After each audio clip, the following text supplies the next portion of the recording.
Hello, everyone. Welcome to the Film for Fans podcast, your home for movie news, reviews, and movie fan views. That's right. This is the podcast from movie fans for movie fans. And tonight, I am your host, Ryan Dunlevy, joined once again by the co-host in his green Reds hat, Rob Dunham. Yeah, it's St. Patrick's Day. Let's get ready to party. No, wrong holiday? Well, it'll happen again in a few months, so I'm just, getting ready ahead of time. That's all. Okay. I like to think that St. Patrick's Day is one of those ones that you should celebrate all year. So I'm just trying to stay in the festive spirit. Well, as an Irish guy with the last name Dunlevy and a giant red beard, I approve. Just don't take his Lucky Charms. Oh, man. We're off to a great start. Indeed, as usual. Well, we do have a great show for you today.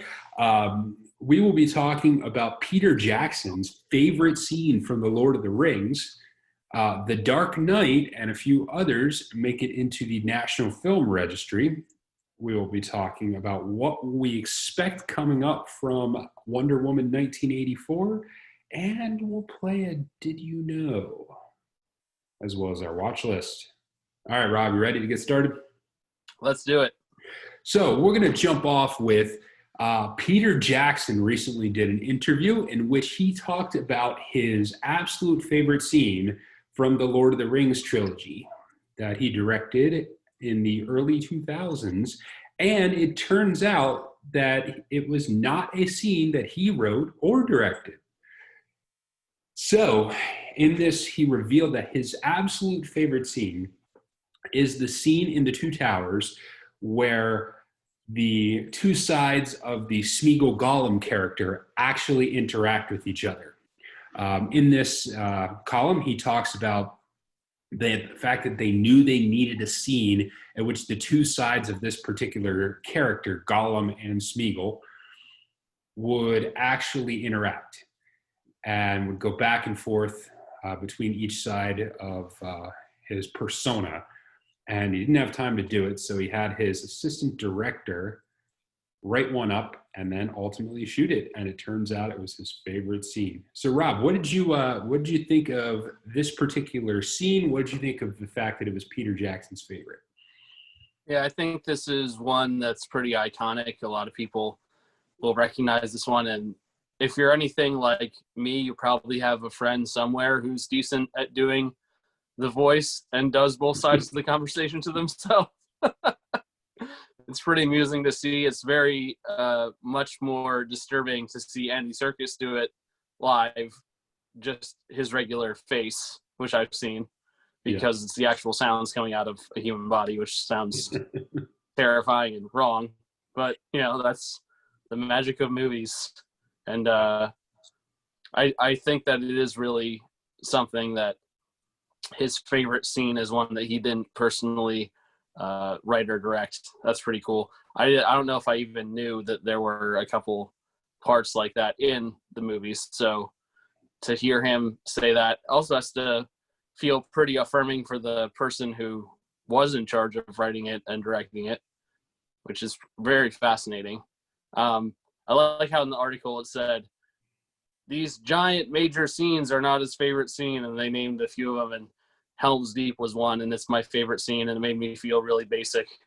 Like, yeah, just these boring Lord of the Rings fans who like these amazing scenes. Like, could they be any lamer? Look at Peter Jackson. He likes the scene that you've never heard of. Basically, it's kind of how I felt, when I read the article.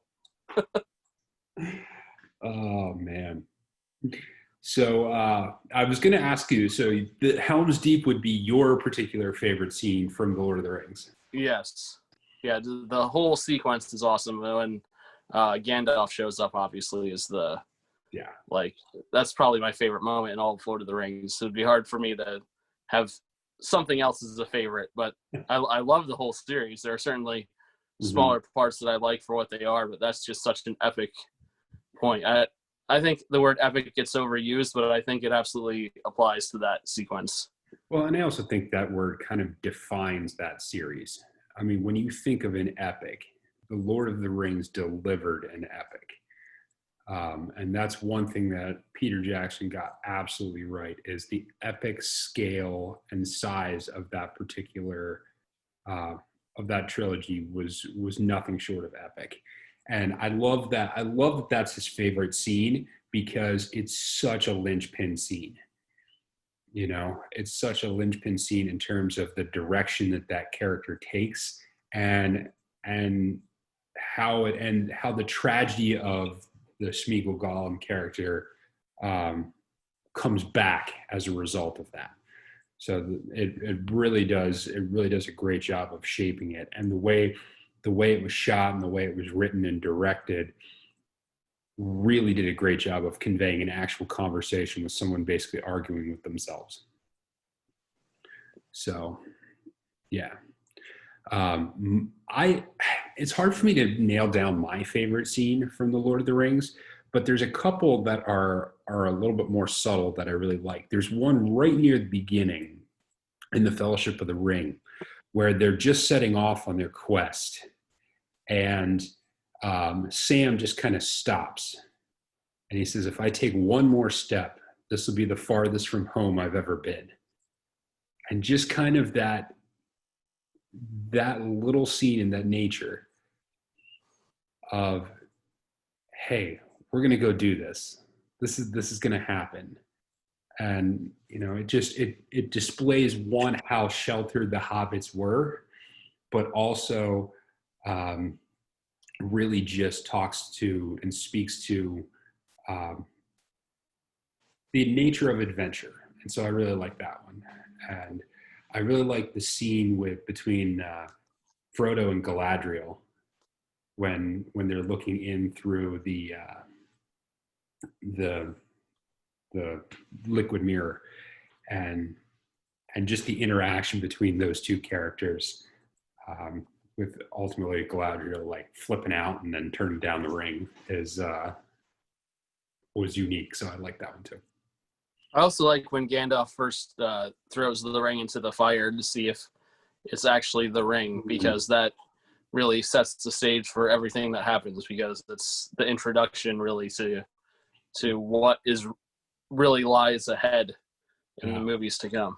Yeah, especially the way it was directed, because you see they cut to Gandalf when he said, "No, it doesn't appear anything," and you could see like the relief on his face, and then, "No, wait," and perk back up. It's really good. So Peter Jackson likes him some Smeagol Gollum conversation. But yeah, if you're send us a message, leave us a comment about what your favorite scene from The Lord of the Rings. That'd be cool if we got some responses to that, and we could discuss a few of those scenes sometime in a later episode. So, or if you haven't seen it, feel free to leave us a message just calling us nerds, because we are. So true.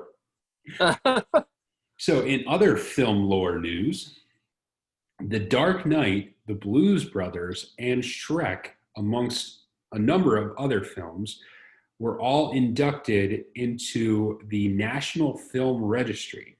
They've all been added to the National Film Registry, which is run by the Library of Congress. They add a few movies every year with the design to show a wide range of cinema and kind of some awareness of preservation of that particular form of art. So those three films kind of highlight the list of this year. And some of them are older. We've got stuff from like 1918 and 1927, along with some other stuff that's newer. I think the newest one added to the list, I want to say, is like 2010. So, yeah. So it's interesting. I was kind of aware that the Library of Congress did this, but it was interesting reading up on it. And The Dark Knight is absolutely worthy of inclusion and preservation as one of the top films in the history of cinema. What were your thoughts? Well, somebody once told me that Shrek was going to be in the National Registry of Films, and I didn't believe them, but now I do.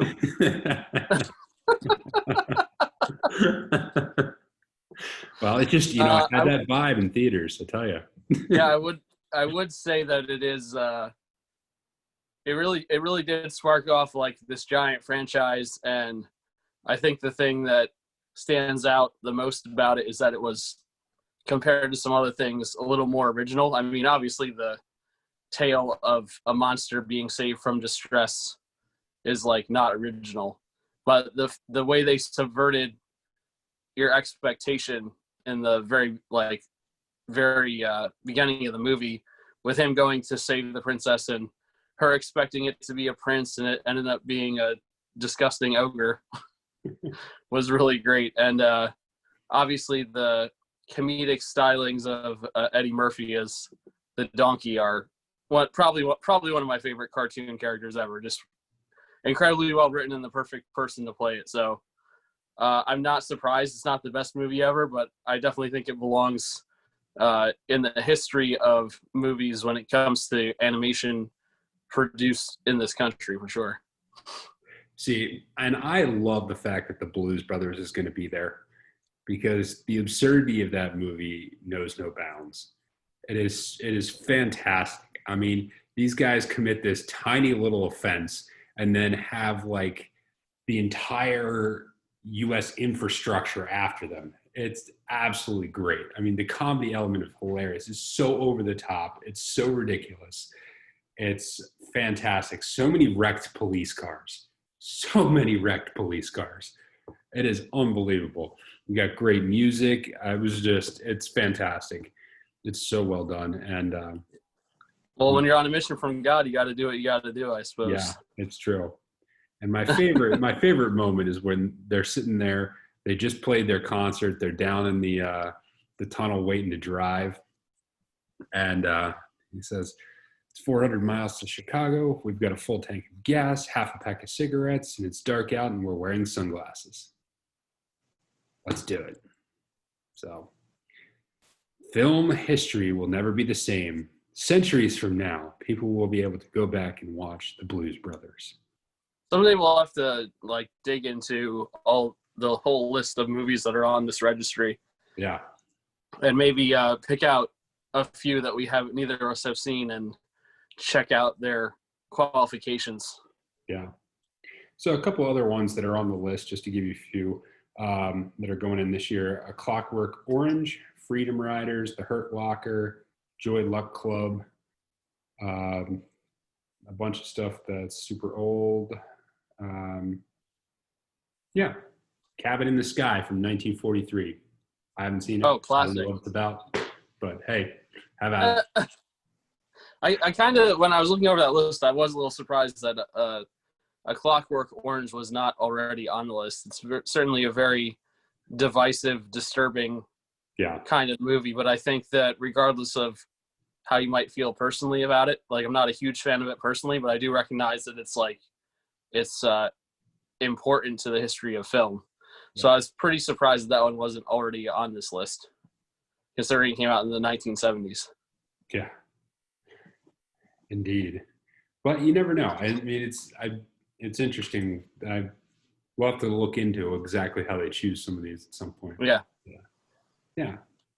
All right. So, Rob, I watched this week, which we'll get into, but it's one of my favorites, coming up on the 30 years of Home Alone.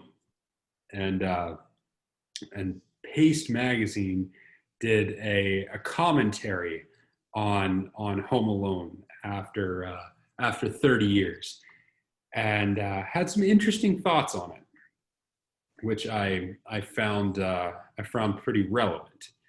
So, Rob, first, did you know Home Alone was 30 years? It was 30 years old? Somewhere around there. I think I never really think a movie is quite as old as it is. Yeah. You're always surprised when you find out how old movies are. Yeah, it's true. And conversely, how old you are. Yeah, let's not talk about that. Follows the other. So one of the things I think one of the main points the article talks about is there's a lot of satire to it, and it's written from a little bit of a curmudgeon standpoint, but it's interesting because it talks about the fact that, if a lot of people have to deal with family, and most people enjoy that, but not everybody, and some people have to deal with family that they don't like, or family that's dysfunctional, or family that have to get along with, and you just kind of have to put up with. And it's almost always told, stories like that are almost always told from an adult perspective.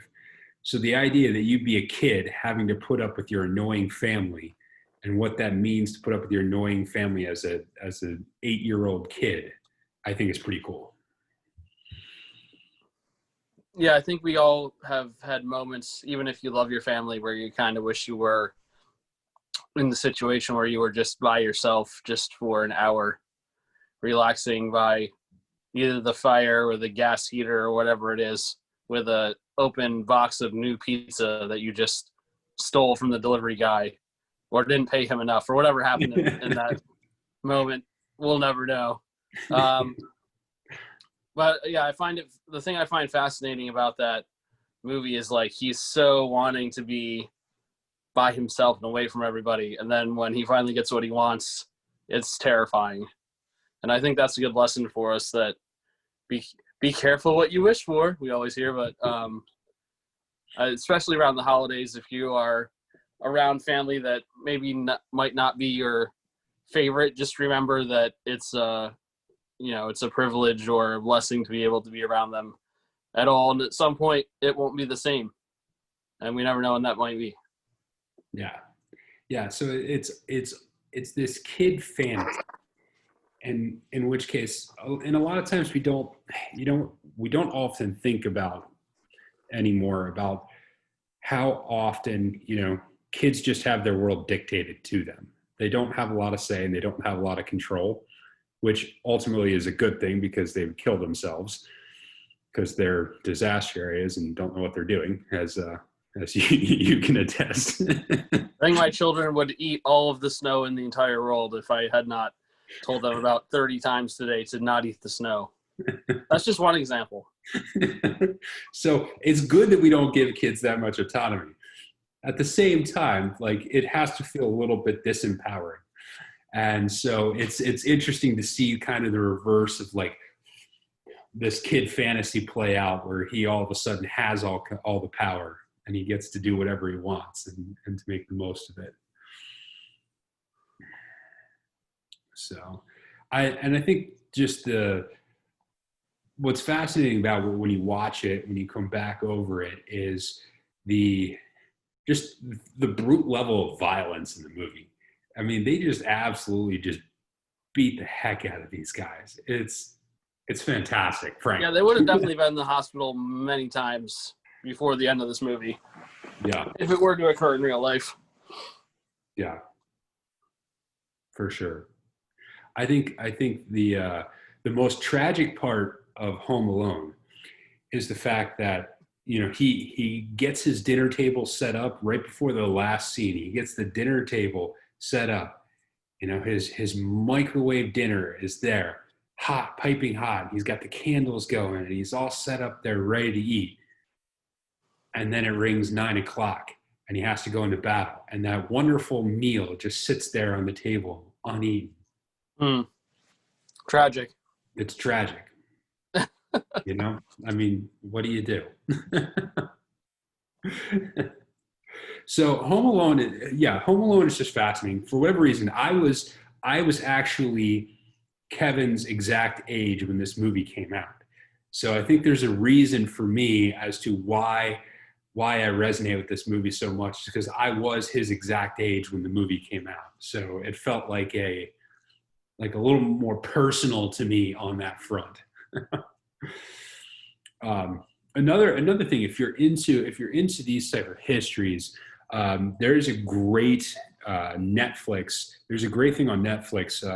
It's a number of episodes called Movies That Made Us, and one of them is about Home Alone, and it goes into all the production things about the behind the scenes in Home Alone, how the movie came about, different little anecdotes, like the fact that the first studio shut it down because it was going over budget, but they'd been secretly negotiating a back studio. And so as the first producer was running around to each of the departments telling them we're shut down, the director's coming along right behind him telling him they're back up with a new studio. So it's worth checking out. So on Netflix, movies that made us edition about Home Alone. Well, thank goodness they revived it and didn't let it, die and not see the light of day. Yeah, for sure. All right, so let's move on to our discussion items. And we are, by the time this debuts, we will be exactly 1 week away from the debut of Wonder Woman 1984. So otherwise known as Christmas. Otherwise known as Christmas. I mean, we think of it as Wonder Woman 1984 debut day, but it does happen to also be Christmas. It was a little weird like 5 years ago when we were telling everybody about it being that day when the movie didn't even exist in anyone's mind yet. But, we're just good at seeing the future like that. I know. That's how we roll. So, yes, Wonder Woman 1984 comes out on Christmas, which is over a week. Oh, man. Crazy to think about. But this is the first major release since Tenet. And it will, of course, be on both HBO Max and in theaters if you're in one of those places where you can go to a theater. Not me, unfortunately. So, what are we expecting? There's been a lot of hype around the movie actually coming out, but what are we actually expecting from the movie? Do you think that it's going to be good? What are you hoping you see? What do you think is going to be in it? Where do we go from there? I'm nervous about it just because I don't trust DC as much as I trust Marvel. And I think the one thing is I think the two DC movies I've seen that I really enjoyed were Wonder Woman and Aquaman. So the fact that it's one of the two that I thought was really well done kind of gives me a little more hope than I might have for a different franchise. I think that in the last few movies they've done, DC has tried to add some more of the humorous element, tried to make it not as dark and gritty and menacing as some of their earlier ones. So we'll see how that progression continues. It's certainly going to be an interesting sell with the new bad character that's coming in, who has not been involved in the movies at all to this point. So it's going to be introducing a whole new thing. And so we'll see how that goes. I'm excited to see it. I'm just not sure how good of a movie it's going to be. I guess we'll see. I mean, the trailers kind of make me feel not super, I guess, hopeful that it's going to be a great movie. I think it'll be an enjoyable movie. Whether or not it's objectively good, I think, is a different question. Yeah, I'm anticipating it being good. I'm anticipating it being good. Like you were saying, I think what they've done so far with the Wonder Woman and then also with Aquaman characters has been really stellar and has been really fantastic. So I think they're on the right footing with those characters. I love the fact that Chris Pine is coming back. It'll be interesting to see how he's coming back exactly and how it is that they get him into 1984. One thing I'm hoping is that we actually get an understanding of why 1984. I know there's a lot of revived nostalgia from the era, so that there might be interest among fans, but I'm curious as to if they're going to actually explain why this movie is taking place in 1984. Are they going to give us a credible reason why the movie exists? Why are we seeing a movie set in 1984? So I'm hoping that they do a good job answering that. I mean, I think it'll be fun to look back at the era and see what they do with it. I like the opportunities that they're going to have to kind of do the reverse of Wonder Woman, where Chris Pine is showing her around London and, she's getting into all sorts of trouble, not having any idea what to do in that scenario. And now fast forward and she's bringing him into 1984. And we've already seen from the trailers that there's going to be some scenes along those lines. So the fun reversal of characters will be interesting and could create for a lot of different moments. I am also skeptical of the the bad character in this one. The cat, kind of Catwoman type thing. I don't know. We'll see. We'll see how that goes. I'm not sure how that's going to work to create a level of menace there. But I'm a bit disappointed they ruined the Chris Pine fashion show in the trailer, because that looks like it's going to be really funny. And I think it would have been a lot funnier if we didn't know about it before seeing the movie. Yeah. But, you know, they have to choose some things to be in the trailer, I suppose. Yeah. So we'll see. Maybe there's a number of scenes like that in which we can partake of. But yeah, my wife and I had actually went to see Wonder Woman in theaters before the theaters in PA shut down. So it was nice to get a refresher on that one before this one comes out. So anything else you're expecting? Are you expecting them to do anything relating to upcoming movies? Are you expecting any of that to set up for later movies for DC? It's hard to really say, because, like, I mean, it's kind of beaten to death at this point, but the comparison between Marvel and DC is Marvel just seems to have a much more coherent idea of what's going on, and every movie there's going to be something that ties it into another movie. And with DC, it's kind of been hit or miss as to what it is. So will they have something at the end in the credits that, like, teases something else? Will there be a character that shows up in the actual movie? It's hard to really tell. I guess my expectation would be that there would be something in the credits to tie into something coming, but I have no idea what it might be. Yeah, it'll be interesting to see, because with the length of Wonder Woman's character, how long she's been around, there's a lot of opportunities to set something up in one direction or another. It'll be interesting to see how that 1984 timeline fits in with anything else that they might be working on. So yeah, I am looking forward to the opportunity to see it.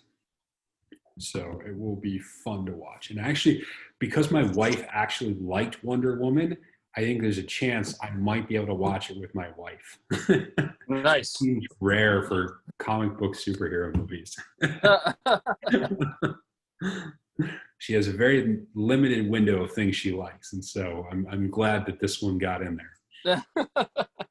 Her exact quotes, I think, were, "I really liked it despite the action." I'm sure the producers and director of the movie would be really excited to hear that. Yeah. High praise right there. Yeah. All right, so now we're going to do something fun. Every once in a while, one of us will say one of these facts to one another, or you come across a little bit of movie trivia or something that comes up, kind of an interesting behind-the-scenes fact about a movie. So we're going to call this segment Did You Know? And it's going to be fun bits of interesting behind-the-scenes facts that you may or may not have known. So we're going to go back and forth on these, and each one of us will lay out one particular one, and then we'll ask each other if we knew that before this moment or before today. All right. Rob, you ready? Let's do it. All right. Why don't you go first, actually? Okay, so one of the things about movies is that oftentimes when they're being worked on, they operate under different titles while they're filming. And this is kind of, a well-known thing in the business. It's called a working title. There's actually a production company called Working Title. It's the ubiquitous kind of thing. Star Wars being known as Blue Harvest is one well-known one. There's a whole bunch of other ones. But one that I found fascinating, just because it's a slightly different twist on things, is that the movie Snakes on a Plane, starring Samuel L. Jackson, was actually supposed to be called 121 Pacific Air. And Samuel L. Jackson took the movie role because of the working title, Snakes on a Plane. And they actually used the working title as a joke, because they're like, well, what's this movie about? It's about snakes on a plane. And so Samuel L. Jackson was so in love with the name Snakes on a Plane that they changed what was going to be the actual name of the movie to Snakes on a Plane. So I thought that was really something. And aren't we all glad that they did? Yes. Did you know about this before today? Because I did not know about this. I think I had heard something that Snakes on the Plane was kind of like shoehorned in there. Like it was kind of done as a joke. I don't know that I knew that it was actually the working title prior to the movie's release. So yeah, that's a good one. I like that. So my first one involves one of my favorite Christmas movies, Die Hard. Now, Die Hard, the Bruce Willis role actually had to be offered to a then 73-year-old Frank Sinatra first. Now, why is that? Now, first of all, can we all picture a 73-year-old Frank Sinatra crawling through air ducts and shooting up all sorts of bad guys? Yippee-ki-yay, mother. Just see him singing it right now. So the reason why they actually had to offer the role initially to Frank Sinatra is because the film is actually based on a book, and that book was a sequel to a book and film that was actually made in 1968 called The Detective. And the lead role in the movie The Detective was Frank Sinatra. And because this was technically a sequel to that movie, they were contractually obligated to have to offer it to Frank Sinatra. Now, thankfully, Frank Sinatra said, yeah, no, I'm going to turn that one down. Thanks for asking. But I need to watch the Die Hard prequel now because I didn't know it existed until right now. So yeah, I did not know this until my wife told me about this last week. And you're the one with the movie podcast. I know, right? So that's one from Die Hard. What else you got? So another one that I think is really neat is the movie The Matrix. Everyone knows the crawl at the beginning of the movie with the foreign characters going down the screen with like the black and green computer screen effect. And I think a lot of people think it's just random pieces of computer code. But it turns out it's actually a sushi menu that the one producer's wife gave to him and said, why don't you try and use this? And so he programmed it to put it on the screen and run down the screen. So I'm sure if someone can actually speak the language, they may maybe be able to catch some of that as it quickly scrolls down the screen. And unfortunate for them because they'll probably get really hungry. Yeah. All those people they made subtly hungry for sushi and they didn't even know it. Wonder why I want sushi right now. Yeah, I like that. That's fascinating. And no, I did not know that. I was not aware that. I actually did know that one before I researched. The thing is that there are a lot of these little movie facts that I hear, they don't stick in my brain because there's so much stuff already there, that I'll say, oh, that's neat, and then completely forget it. For instance, that I knew, I said to my wife, hey, did you know that the character from the Old Guard, the bad guy, is the same person who played Dudley Dursley in the Harry Potter movies? She said, yeah, I remember when you told me that like 6 months ago. And I said, oh, I didn't realize that I knew that before. Oops. Weren't we talking earlier about getting old? It was probably, what I think happened is probably while we were watching The Old Guard, I looked him up on IMDb. And I probably just offhand mentioned to her, yeah, this is the guy who played Dudley. And like, I've only seen the Harry Potter movies once, so I don't think that my brain connected exactly who that was. Yeah. But then seeing him on screen, like, because he is so much different physically. Yeah. Like in the Harry Potter movies, he's this gigantic, cumbersome boy. And in the Old Guard, he's like this lithe, skinny, technocrat bad guy. Yeah. It's like, that's the same person? What? Yeah, for sure. Yeah, is it like a Christian Bale level transformation there? All right. So my next one comes from Indiana Jones, and this is one of my favorite ones. It was from the Raiders of the Lost Ark. There is a scene in which he is searching for Marion, and he's running around, and the bad guys are chasing them, and then all of a sudden, this big dude with this giant sword appears, and he starts swinging the sword around and going crazy. And then all of a sudden, Indiana Jones pops off and shoots him, and the guy just falls over dead. And you see him resume his search. Well, it turns out that that was actually supposed to be a legitimate fight scene where they were supposed to go back and forth and fight each other. But Harrison Ford had like 101 fever at the time, was just not in the mood. So he just pulled out his gun and shot the guy. And the actor, like the true professional he was, rolled with it and just hit the deck. And they ended up keeping it in the final shot of the movie. Yeah, he didn't shoot him in real life. The guy was still alive. Yeah, no, blanks. Always use blanks. Unlike so, one more that I've got is that it turns out that in Field of Dreams, the characters who play the ghosts were actually people. But no, that's not my real one. I just thought it'd be funny to throw one in there. These fake ghosts. Oh, Let me tell you, I'm sick and tired of it. Yeah. But what was the last one I was going to? Oh, yes. One of my favorite movie trivia facts, and it's well known as a nerd trivia movie fact.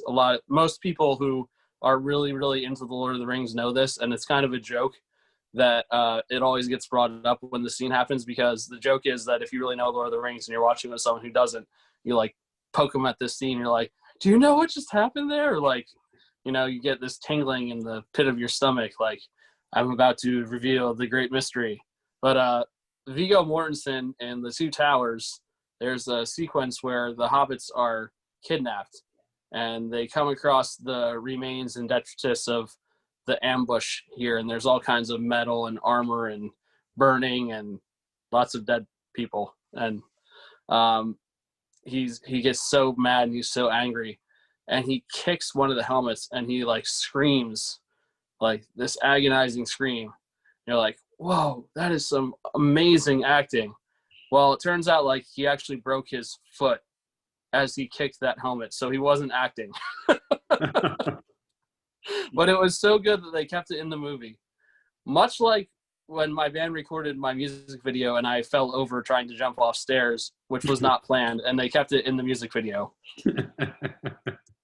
I guess the best acting is when you're not actually acting. It might be. Yeah, I'm sure that could not have felt very good for him. No.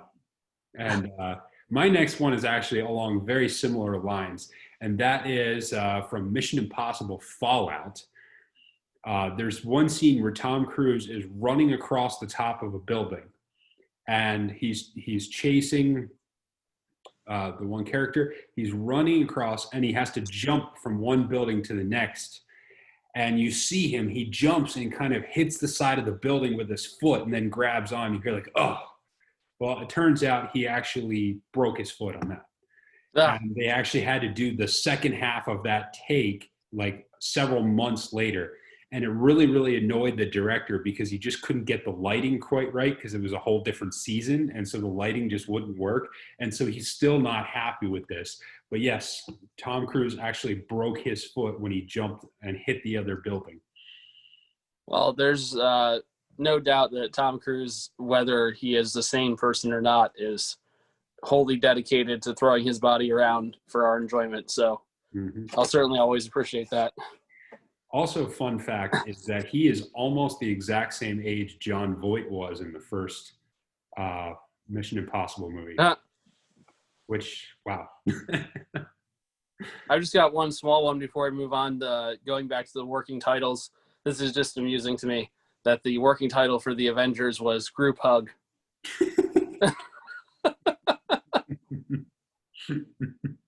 Makes sense. And then we got to Civil War, which was the opposite of a group hug. It was a group fist fight.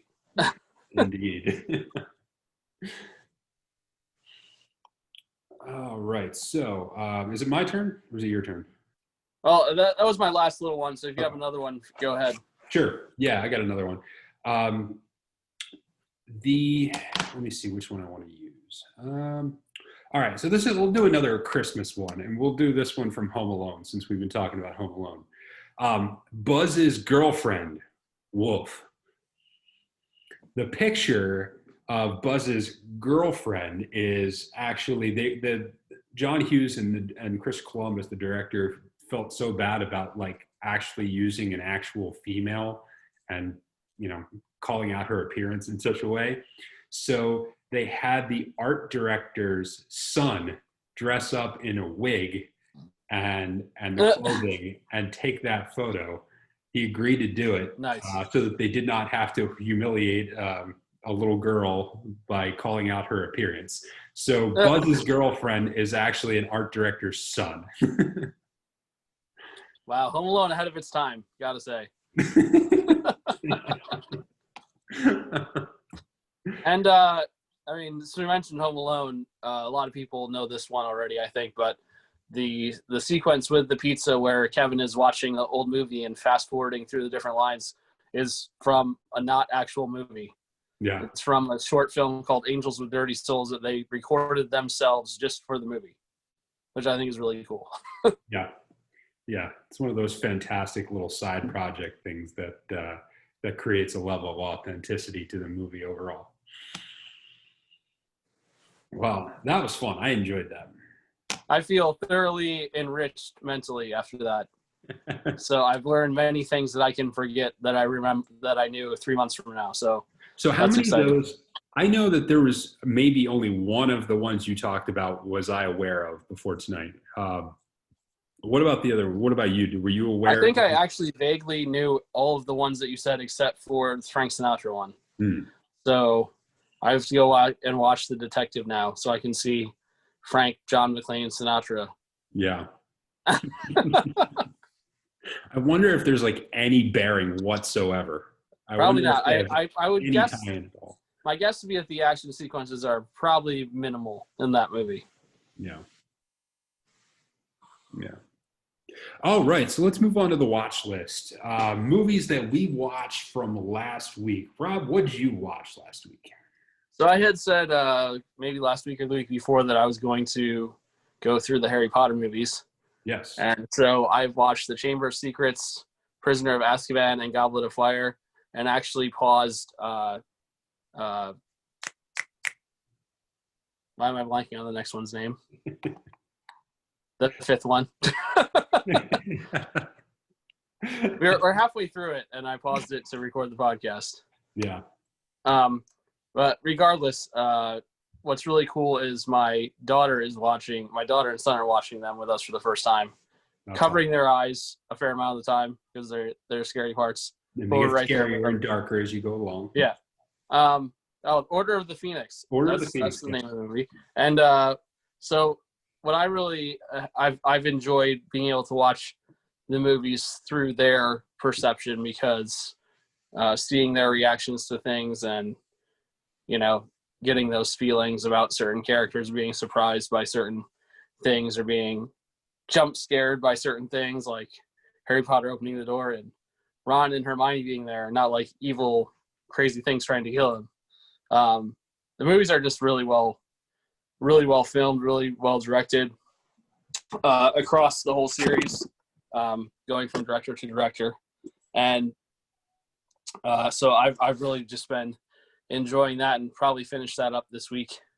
So we're on the Order of the Phoenix right now, and when I'm done recording, we're going to go back and watch that. And it's funny, I've only been through the series one time before, so I had kind of forgotten that Dolores Umbridge existed, and then I just saw her at the beginning of this movie, and I got like irrationally upset. Like that might be the most well-written evil character in the history of movies, because when I see her, I just want to break things. Yes. And no joke, this character had been on the screen for about a total of a minute, and my daughter goes, "Yeah, she's got to go." My 10-year-old daughter. Yep. Yeah, that's how bad this character is.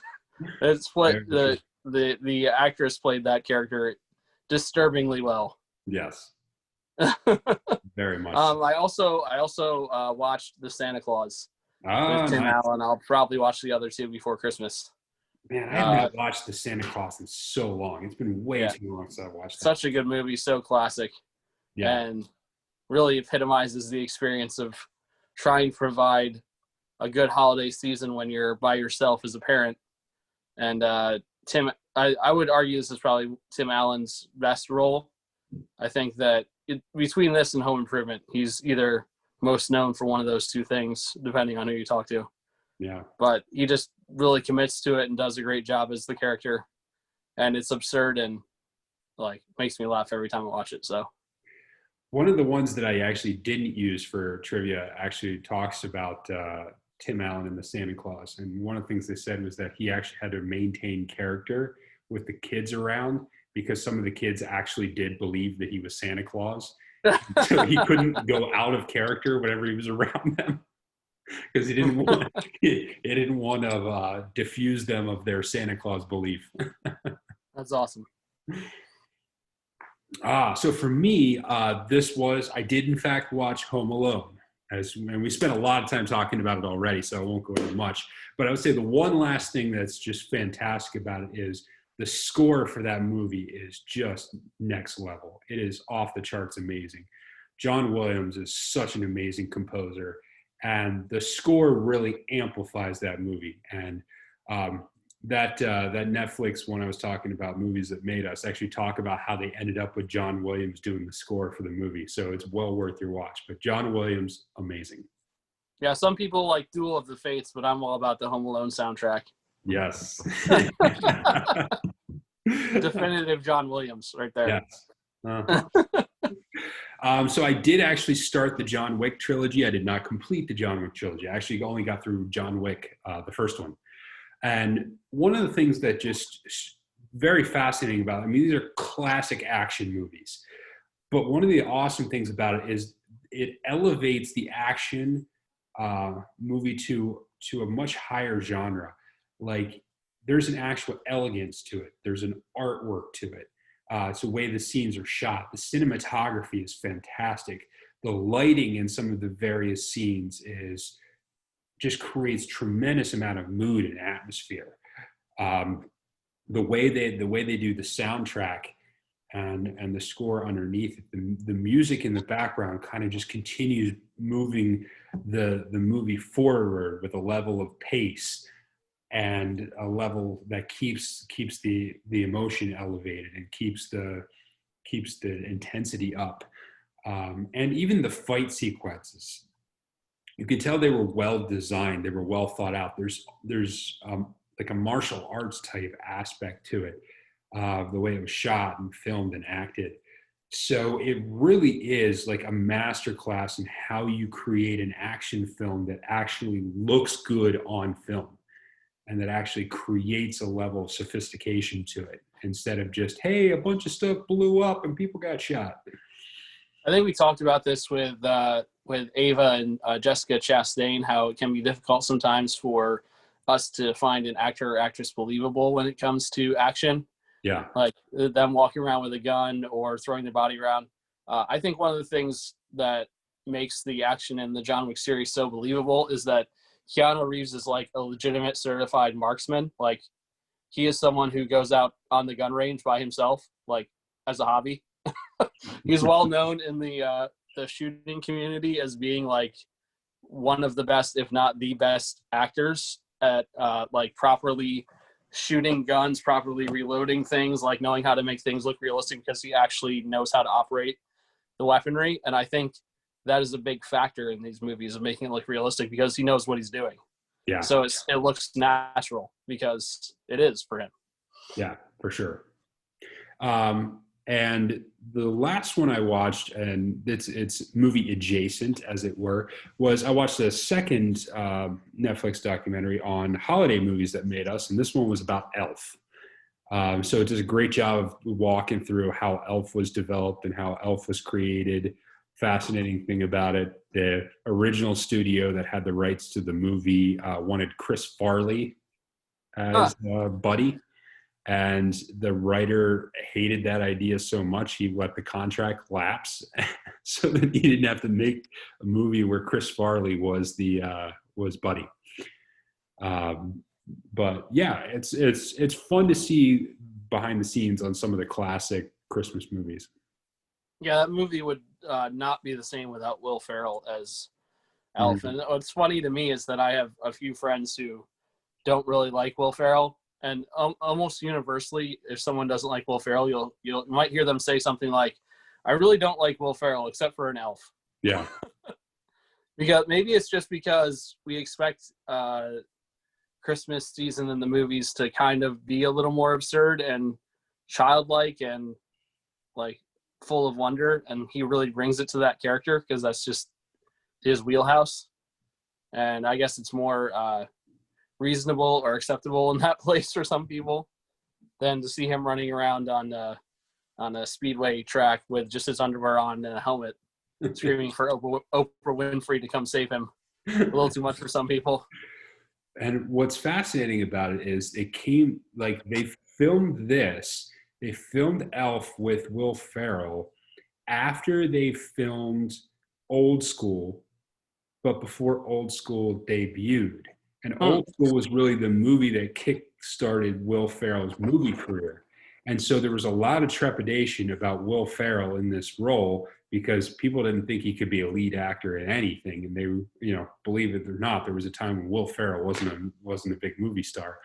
And I'm glad they did. Because there's a level of genuine honestness to Will Ferrell that not every character has.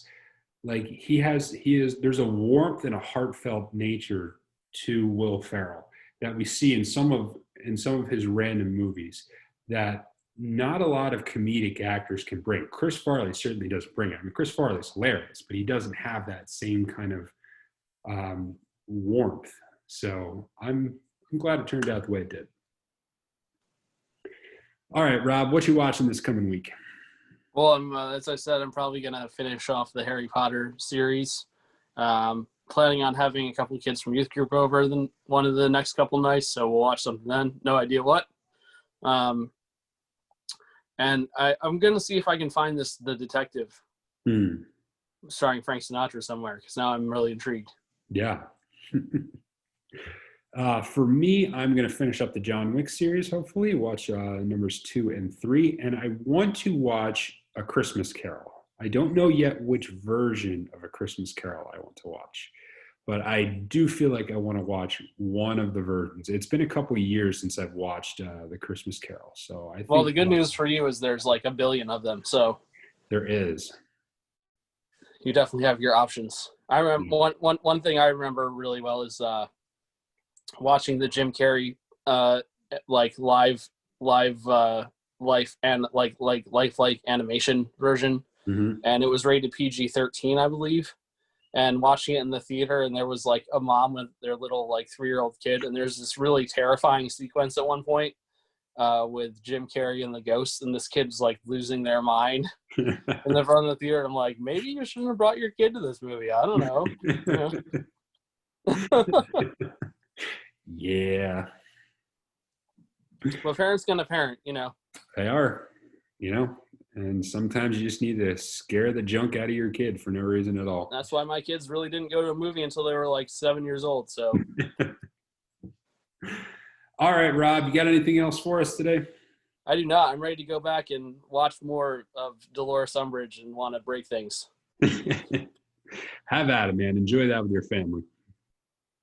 All right, everyone, that is the show, and thank you for checking out the Film for Fans podcast. Rate, subscribe, share with your friends, comment, and give us your favorite scenes from The Lord of the Rings.